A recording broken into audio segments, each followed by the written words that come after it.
അസ്സലാമു അലൈക്കും വറഹ്മത്തുള്ളാഹി വബറകാതുഹു.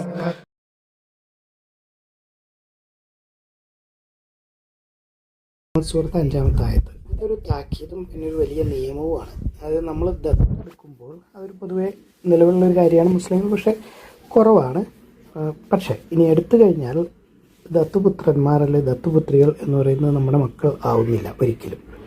അവരുടെ പേരുകൾ അവരുടെ മാതാപിതാക്കളുടെ പേരുകൾ ചേർത്താണ് വിളിക്കേണ്ടത്. അതായത് അവരുടെ പിതാവിൻ്റെ പേര്, അല്ലാതെ നമ്മുടെ പേര് ചേർത്ത് അവരെ നമ്മുടെ കുട്ടികളാണ് എന്ന് പറഞ്ഞാക്കാനൊന്നും പറ്റില്ല. നിയമം അതാണ് നീതി.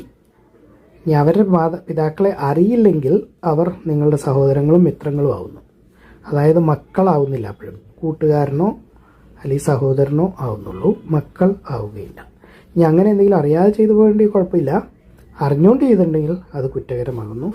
ഇതിനോടൊപ്പം ഒരു കാര്യം കൂടി ഓർക്കേണ്ടതെന്ന് പറഞ്ഞാൽ റസൂൽ സല്ലല്ലാഹു അലൈഹി വസല്ലമയുടെ സുന്നത്തിലും അങ്ങനെ തന്നെയാണ്. എല്ലാവരുടെ പേരുകളും അവരവരുടെ വാപ്പാടെ പേരിലാണ് അറിയപ്പെടുക. ഉദ്ദേശിച്ച് പറയുകയാണെങ്കിൽ ഖദീജ ബിന്ത് ഖുവൈലിദ്, ഫാത്തിമ ബിന്ത് മുഹമ്മദ്, അതുപോലെ ആയിഷ ബിന്ത് അബൂബക്കർ, അങ്ങനെയൊക്കെയാണ് കിടക്കുന്നത്. അവർക്ക് വേണമായിരുന്നെങ്കിൽ റസൂലിൻ്റെ പേര് ചേർക്കാമായിരുന്നു, അങ്ങനെ ഒരു രീതി ഉണ്ടെങ്കിൽ. കാരണം റസൂലിൻ്റെ പേരാണ് ഏറ്റവും മനോഹരമായ പേര്. ആയിഷ മുഹമ്മദ് എന്ന് എവിടെയും ഇല്ല, അങ്ങനെ പറയാറില്ല. അതുപോലെ ഖദീജ മുഹമ്മദ് അങ്ങനെയില്ല. ഫാത്തിമ അലി ഇല്ല, അങ്ങനെ പരിപാടിയില്ല. ഫാത്തിമ ബിന്ത് മുഹമ്മദ് തന്നെയാണ്.